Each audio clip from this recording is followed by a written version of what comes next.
मेरे घर के हालत बहुत ज़्यादा ख़राब थे, इसलिए मुझे किसी ने बिहार में नौकरी करने के लिए कहा। मैं बिहार में नौकरी करने के लिए चला गया। बिहार में जाकर मेरे लिए और भी बहुत सारी मुश्किलें आ गई थी और मुझे यहाँ पर अभी आए हुए 5 महीने ही गुजरे थे। इसलिए मैंने कभी भी अपनी ज़िंदगी में कोई खुशियाँ भरने की कोशिश नहीं की थी।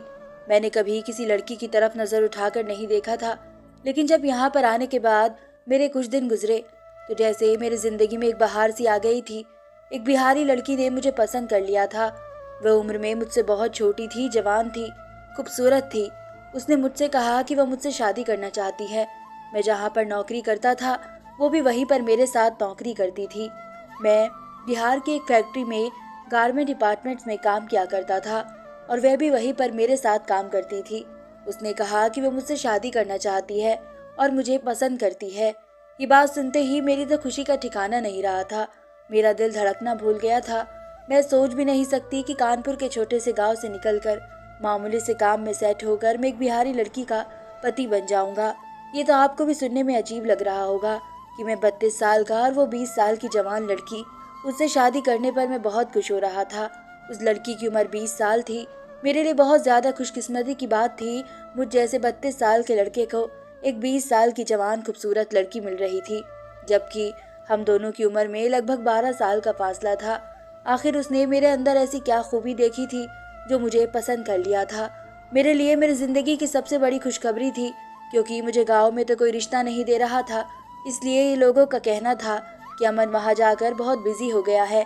अमन के पास ना तो टाइम है और ना ही इतना पैसा कि हम उसको अपनी बेटी दे सके। अब उसकी उम्र भी ज़्यादा हो चुकी है और फिर ऐसे में इतनी कम उम्र की लड़की मिल जाना बहुत बड़ी बात होती है। और वैसे तो वह इतनी ज़्यादा हसीन है कि मैं उसके साथ अपनी पूरी ज़िंदगी बिता सकता था। ये बात मैंने अपने माता पिता को बताई तो पहले तो वह खुश हो गए और खुशी से फूले नहीं समा रहे थे, मगर फिर मेरी माँ की आंखों में आंसू छलकने लगे।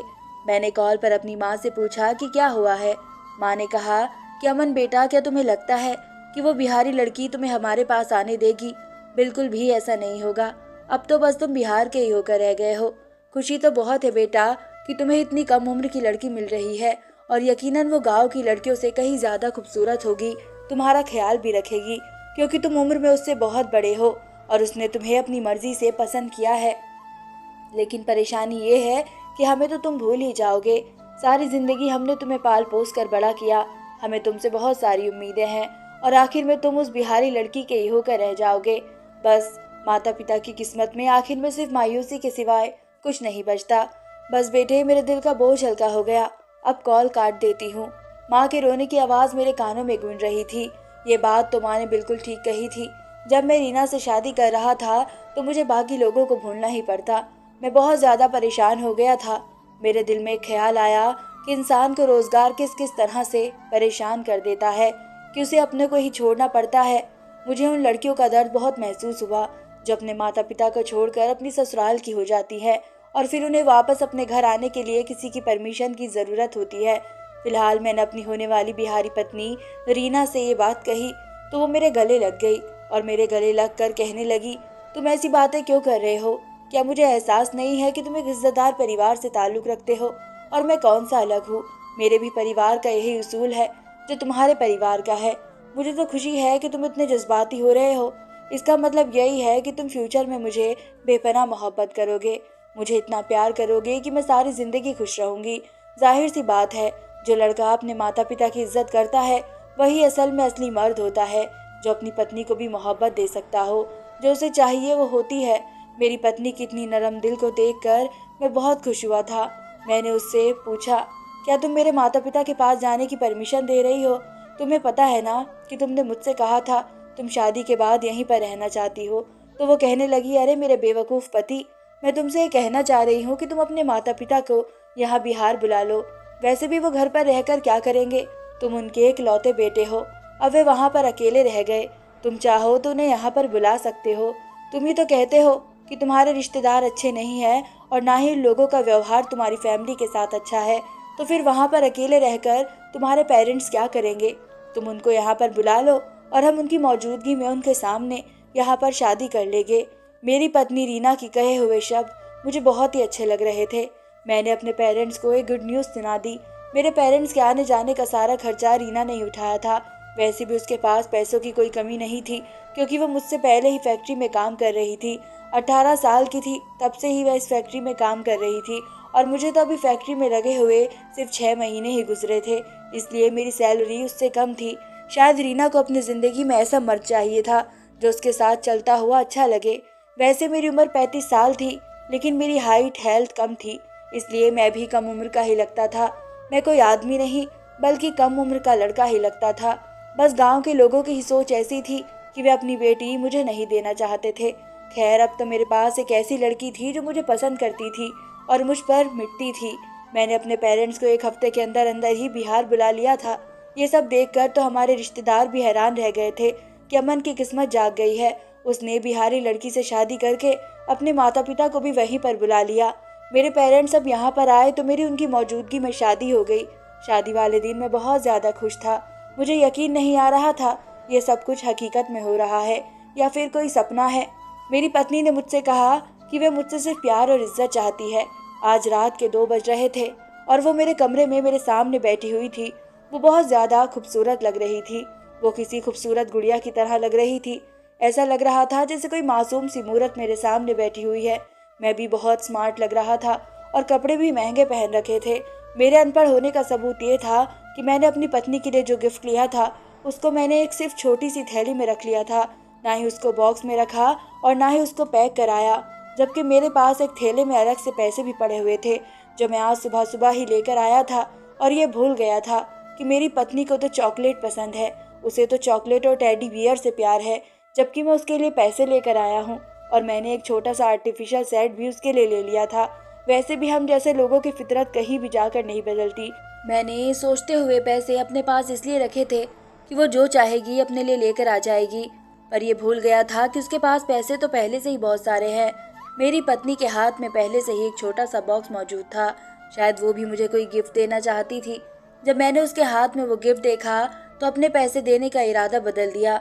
सोचा कि उसे पैसे नहीं दूंगा, लेकिन वो मेरे हाथों को देख चुकी थी, जिसमें से एक तो में ज्वेलरी सेट था और दूसरे में पैसे थे। वो मुझसे पूछने लगी, अमन इसमें क्या है? उसने मुझसे पूछा तो मैंने उसे बता दिया, ये मैं तुम्हें देने वाला था। मैंने जल्दी सेट तो उसको दे दिया, उसे पसंद आया, लेकिन वो दूसरी वाली थैली को मैंने कहा कि इसे तुम कहीं पर रख दो, ये मैं तुमसे सुबह को ही ले लूँगा, ये मेरा रोज़ का जेब खर्च है। तो रीना कहने लगी कि मुझे तो लगा था कि तुम मेरे लिए कोई स्पेशल गिफ्ट लेकर आए हो। कुछ वैसे सेट भी सिर्फ मामूली सा ही था। उसे अच्छा तो लगा था, लेकिन मैं उसे देखकर ज़्यादा खुश नहीं हुई थी।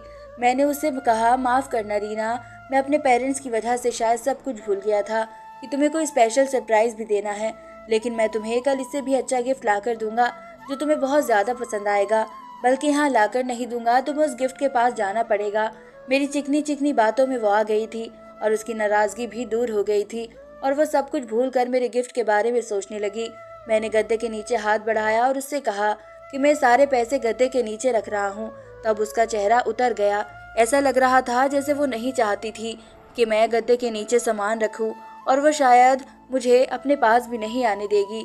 इस शादी का कोई मकसद होगा जैसे उसने शादी की, वरना मेरे हाथ आगे बढ़ाने पर वह मुझे इतनी अजीब नज़र से नहीं देखती। मेरे दिल में हजारों सवाल आ रहे थे। रीना कहने लगी, ये तुम क्या कर रहे हो? गद्दे के नीचे क्यों रख रहे हो? उसने मुस्कुराकर मुझसे पूछा। मैंने कहा, तो फिर कहाँ पर रखूँ? तो वो कहने लगी, लाओ मैं इसे अपनी अलमारी में रख देती हूँ। उसने मुस्कुराकर जवाब दिया और उसने अपनी अलमारी को खोलकर उसमें रख दिया। मैं कब सो गया मुझे पता ही न चला। सच पूछो तो मुझे याद ही नहीं कि मैं कब सो गया। जब मैं सुबह उठा तो मेरी पत्नी मेरे सामने बैठी हुई थी और वो मुस्कुराते हुए मुझे ही देख रही थी और मुझसे कहने लगी, जल्दी उठो अमन, बहुत देर हो रही है और हमें फैक्ट्री भी तो जाना है। सब लोग हमारा वहाँ पर इंतज़ार कर रहे होंगे और तुम्हारे पेरेंट्स भी यही सोचेंगे कि मैंने उनके बेटे को उनसे छीन लिया। तो चलो जल्दी उठो, पहले ही बहुत देर हो गई है। उसने ये कहकर गद्दे की चारों तरफ के कोनों को अच्छी तरह से चादर से दबा दिया। मैं वॉशरूम में चला गया। मुझे अपनी पत्नी रीना के बिहेव बहुत ही अजीब लग रहा था। ऐसा लग रहा था जैसे वो मुझसे कुछ छुपाने की कोशिश कर रही है। मैं वॉशरूम से वापस आया तो वो बेड पर ही बैठी हुई थी। जैसे ही मेरी नज़र उस पर पड़ी तो वह चौंक कर बेड पर लंबी लंबी लेट गई। ऐसा लग रहा था जैसे वह अपनी चोरी पकड़ जाने का डर से मुझसे कुछ छुपा रही हो। मैंने उससे पूछा कि रीना क्या है इन गद्दों के नीचे? तो रीना कहने लगी, गद्दों के नीचे तो कुछ भी नहीं है, मैं आपसे क्या छुपाऊंगी। मैं क्या उसके नीचे कोई गलत चीज़ रखूंगी, या फिर मेरे पास कोई खजाना है जो मैं गद्दों के नीचे दबा के रखूंगी। जैसे ही मैं पीछे मुड़ा और तैयार होने लगा तो अचानक ही वह खड़ी हो गई और उसने जल्दी से गद्दे के नीचे से कुछ निकाला और फौरन उसको अलमारी के अंदर रखकर अलमारी को ताला लगा दिया। मैं अब शक में पड़ गया था कि अगर रीना मुझसे कुछ नहीं छुपा रही तो फिर उसने अलमारी में क्या चीज़ रखी है और फिर ताला क्यों लगाया है। ये बात मेरे दिमाग में घूम रही थी। हम लोग एक साथ घर से निकल गए और अपनी फैक्ट्री में जाकर काम करने में बिजी हो गए। रात कैसे हो गई पता ही नहीं चला। दिन भर हमने अपनी फैक्ट्री में काम किया और फिर रात के 8 बजे हम लोग अपने पेरेंट्स के पास गए थे। वो भी हमें देखकर बहुत खुश हो गए थे। मेरी पत्नी ने अपने किसी जानने वाले से एक छोटा सा घर किराए पर ले लिया था जिसमें मेरे माता पिता ठहरे हुए थे, क्योंकि वह हमारे साथ उस घर में नहीं रह सकते थे जिस घर में हम रहते थे, और वह भी बहुत छोटा था। उसमें सिर्फ एक कमरा और छोटा सा आंगन ही था। अगले दिन मैं किसी काम से घर से बाहर निकला तो रास्ते में मुझे मेरा दोस्त मिल गया। वो बिहार में काम के लिए आया हुआ था। मैं जब उससे मिला तो मैंने उसे उसके हाल पूछे और वह भी मुझसे बातचीत करने लगा। उसे मेरी शादी के बारे में पता था और हम दोनों बैठकर एक चाय के ठेले पर बात करने लगे। वो मुझे अजीब गरीब बातें पूछने लगा तो उसने शादी वाली रात के बारे में मुझसे मजाक और बातचीत शुरू कर दी। मैंने उसे सख्ती से मना कर दिया कि मैं ऐसी बातें हंसी मजाक के लिए नहीं करना चाहता। मैं और मेरी पत्नी तो 2 शरीर और एक आत्मा है और हम एक दूसरे की इज्जत करते हैं। वो कहने लगा, तुम तो बड़े ही बदल गए हो, ये बिहार की लड़की है, होशियार रहना। मैं उसकी बात सुनकर चौकन्ना हो गया। क्या मतलब है तुम्हारा, किस चीज़ से होशियार रहूं? उसने कहा, बस ऐसे ही बता रहा हूँ, किसी भी चीज़ से होशियार रहना। उसकी बात सुनकर मैंने गद्दे वाली बात तो अपने दोस्त को बता दी, क्योंकि मैं ये बात नहीं छुपा सकता था। उसमें ऐसी भी कोई शर्म वाली बात नहीं थी जो मुझे ये बात उसे बताने से रोकती। मेरी बात सुनकर मेरा दोस्त अचानक ही उछल पड़ा और कहने लगा, तुम ठीक कह रहे हो, तुम्हारी पत्नी जरूर गद्दे के नीचे कुछ रखती होगी और फिर गद्दे को भी तुम्हें हटाने से मना करती होगी। मैंने अपने दोस्त से कहा कि हाँ, ऐसा ही करती है, तुम ठीक कह रहे हो, शायद ये मेरा वहम भी हो सकता है, लेकिन मुझे ऐसा ही लग रहा था। आगे का नहीं पता। तो मेरा दोस्त कहने लगा, चलो तुम इससे पहले अपनी पत्नी पर शक करो, 2-3 दिन और तुम इस बात की सच्चाई का पता लगा लो कि वह रात को ऐसा ही करती है या फिर तुम्हें लगता है। मैंने उससे कहा, चलो ठीक है, मैं किसी दिन गद्दा ही उठा कर देखूंगा कि आखिर वो उसके नीचे क्या रखती है, और वह रात को भी सोने से पहले बड़ी अजीब सी हरकतें करती है। मैंने अपने दोस्त को बताया। उसने कहा कि ठीक है, तुम 2-3 दिन उसको आजमा कर देखो, उसके बाद तुम किसी नतीजे पर पहुंच सकते हो। रात में तो मुझे किसी और चीज़ से ज़्यादा इंटरेस्ट रीना के उस बिहेवियर में था कि वह गद्दे के नीचे क्या रखती है। फिर वही हुआ। रात हुई तो रीना का बिहेवियर अजीब सा हो गया। बाकी सारी बातें तो वो मेरी मानती ही थी, किसी चीज़ पर उसे कोई एतराज़ नहीं था, लेकिन गद्दे के साथ वही राज रखी थी। गद्दा तो ये वैसे ही चादर से दबा रही थी जैसे उसके नीचे कोई खजाना हो, और वो अपनी साइड की तरफ वाले गद्दे के साथ ही ऐसा करती थी। मुझे कहने लगी, अमन इधर होकर लेटो, ये क्या कर रहे हो? उसने मुझे अपनी जगह से पीछे हटा दिया और कहने लगी, मैं देख रही हूँ कि तुम मेरी जगह पर लेटने की कोशिश कर रहे हो, बहाने से गद्दे के नीचे देखना चाहते हो। प्लीज़ तुम ऐसा मत करो, मैं तुम्हारी पत्नी हूँ और मुझे तुमसे ज़्यादा घर की साफ सफाई का ध्यान रहता है। इस साइड का बिस्तर बिल्कुल ठीक है। वो फिर मेरे तकिए पर मेरे पास आकर लेट गई और मेरी बाजू पर अपना सर रख लिया। मैं मजबूर था। शुरू शुरू में इंसान इतना कंफर्टेबल तो नहीं होता कि एक दूसरे से हर बात कर सके। मैं भी खामोश हो गया और उसी तरह से वे मेरी बाजू पर सिर रखकर सो गई और मैं भी सो गया। मैं उठा तो मुझे फिर याद नहीं था कि रात क्या हुआ। मेरी पत्नी ने किस तरह से सामान गद्दे के नीचे से निकाला और अलमारी में रख दिया और अलमारी को ताला लगा दिया। अब तो ये बात कंफर्म हो चुकी थी कि वह ज़रूर गद्दे के नीचे कुछ रखती थी और फिर रख कर मुझसे छुपाती भी थी। अगले दिन मैंने अपने दोस्त को फैक्ट्री के बाहर बुला लिया और मैंने अपने दोस्त को ये बात बता दी तो उसने कहा कि ज़रूर तुम्हारी पत्नी का कोई ना कोई मकसद होगा। अब तुम्हें उसकी सच्चाई का पता लगाना ही होगा कि वो गद्दे के नीचे क्या रखती है और क्यों रखती है, और उसकी वजह भी तुम्हें ही पता लगानी चाहिए। देखो, पहले तो मुझे शक हो गया था कि एक लड़की जिसके पास भगवान का दिया सब कुछ है वह तुमसे क्यों शादी कर रही है, और फिर इतनी कम उम्र की लड़की, वो किसी और लड़के से भी तो शादी कर सकती थी। ज़रा सोचो तो सही कि तुम में ऐसी कौन सी खास चीज़ थी कि उसने तुमसे शादी की ठानी। वह कुछ और तो नहीं करने जा रही थी। करण की बातें मुझे डरा रही थी। मैंने उससे कहा, तुम्हारा क्या मतलब है कि वो क्या करेगी मेरे साथ? तुम ऐसा क्यों कह रहे हो? करण मेरी बात सुनकर सोचने वाले अंदाज में कहने लगा, देखा अमन, मैं तुम्हें बेवफा के शक में नहीं डालना चाहता था, लेकिन एक बात तो सच है जो मुझे नजर आ रहा है। तुम्हें खुद भी अजीब लगता है कि वह ज़रूर तुम्हारे बेड के गद्दे के नीचे सोने से पहले कुछ रखती है, जिससे वह सुबह निकाल लेती है। अब ये तुम पर लागू होता है कि तुम इस चीज़ को किस तरह से ढूंढो, क्योंकि अगर फिर कोई बात हुई तो फिर तुम्हारा जिम्मेदार कौन होगा। अब तो तुम अपने माता पिता को भी यहाँ पर बुला चुके हो। ये सोचो कि ये लड़की 1 महीना पहले तुम्हारे लिए बिल्कुल अजनबी थी और आज तुम इस लड़की के साथ एक कमरे में रह रहे हो, खा रहे हो, पी रहे हो और उसके साथ घूम रहे हो, अपने होश खो रहे हो। क्या पता वो लड़की कौन है और तुम्हारे साथ क्या करना चाह रही है। तुम होश में आओ। इतना ज़्यादा किसी पर भरोसा एकदम से सही नहीं है और तुम्हारे साथ तुम्हारे पेरेंट्स की भी तो जिम्मेदारी है। तुम अकेले तो नहीं हो। करण ने मुझे अच्छे खासे शक में डाल दिया था। आज मैंने सोचा कि मैं एक पति होने के नाते अपने इस रिश्ते का इस्तेमाल करूंगा और ज़बरदस्ती उस गद्दा उठाकर देखूंगा कि वह उसके नीचे क्या रखती है, क्योंकि ऐसा तो हो ही नहीं सकता कि वह मुझे हर एक बात के लिए रोज़ मना कर दे और मैं उसके कहने पर रुकता ही चला जाऊं। पति पत्नी के बीच तो कोई राज नहीं होना चाहिए। आज मैंने अपने दिल में इरादा कर लिया कि मैं घर जाते ही गद्दा उठाकर ज़रूर देखूंगा। जब मैंने पीछे पलट कर देखा तो मेरी जान ही निकल गई। मैंने देखा कि मेरी पत्नी वहीं पर मेरे पीछे ही खड़ी हुई सब कुछ सुन रही थी। मुझे उसे देखकर बहुत शर्मिंदगी महसूस हो रही थी कि मुझसे कितनी बड़ी गलती हो गई है। वह मेरे बारे में क्या सोच रही होगी। मैं दिल ही दिल में पछता रहा था। मेरी पत्नी मेरा सारा प्लान जान चुकी थी। अब मैं अपनी पत्नी से ये भी नहीं कह सकता था कि तुम गद्दे के नीचे क्या रखती हो। अगर ऐसा करता हूँ तो मैं बहुत ही गिरा हुआ इंसान लगता। जैसे उसके चेहरे के एक्सप्रेशन थे, उससे तो ऐसे ही लगता था जैसे मेरी पत्नी को इस बात पर बहुत ही गुस्सा आया था और उसे मुझ पर अफसोस हो रहा था कि मैं कितना बेगैरत इंसान हूँ जो अपने दोस्त से अपनी पत्नी की बुराई कर रहा था। मेरे दोस्त को भी अंदाज़ा हो गया था कि मैं अपनी पत्नी के सामने अंधा हो रहा हूँ। मेरे दोस्त ने कहा, तुम भी कितने पागल इंसान हो। अगर उसे पता चल भी गया है कि तुम मुझसे ये बात कर रहे हो तो तुम्हें उस पर भरोसा करना चाहिए बजाय परेशान होने से। तुम एक काम करना, घर जाते ही गद्दे बेड से हटाकर देखना और कहना कि मुझे बस यही जानना था कि गद्दे के नीचे क्या है। अब तुम अगर इस बात पर दबे तो मुश्किल हो जाएगा, क्योंकि औरत के सामने तुम जितना दब कर रहोगे वो तुम्हें उतना ही दबाती चली जाएगी। मेरे दोस्त की बात भी सही थी। अब मैं इसी एहसान में दबा हुआ था कि वो बिहारी है, उसने मुझसे शादी कर ली, मेरे माता पिता को भी यहाँ पर बुला लिया। अगर मैं बराबरी करता तो उसने मुझ पर कोई एहसान नहीं किया था। अगर वो बिहार से थी और अमीर परिवार से थी, लेकिन शादी तो उसने मुझसे पसंद की थी। ऐसा तो नहीं है कि मैंने उसे पसंद के लिए मजबूर किया हो, शादी के लिए उससे कोई ज़बरदस्ती की हो। मैं ज़बरदस्ती करके भी कहाँ जा सकता था, क्योंकि मेरी इतनी औकात नहीं थी। पर अगर वह मुझे पति के तौर पर एक्सेप्ट कर चुकी थी तो अब उसे मुझसे कोई भी बात छुपानी नहीं थी। मेरे दोस्त ने जब ये सारी बातें मुझे समझाई तो मैं तसल्ली से हो गया। मैंने सोच लिया कि अब मैं उससे साफ साफ बात करूँगा। मेरा दोस्त वहाँ से चला गया और मैं फैक्ट्री के अंदर चला गया। शाम को जब हम दोनों पति पत्नी घर आए तो रीना के अंदाज कुछ बदले हुए थे। मेरी पत्नी ने मुझे देखा तो कुछ भी नहीं बोली। थोड़ी देर के बाद कहने लगी, क्या हुआ है, आप कुछ परेशान लग रहे हो। मैं घबरा गया। मैंने कहा, मैं परेशान तो नहीं हूँ, लेकिन हैरान ज़रूर हूँ और यही पूछना चाहता हूँ कि तुम गद्दे के नीचे क्या रखती हो। तो वो कहने लगी है, मैंने सब कुछ सुन लिया है। आपने अपने दोस्त से जो भी कहा, अपनी पत्नी की बात सुनकर मैं शर्मिंदा होने की बजाय अपनी बात पर ही डट गया।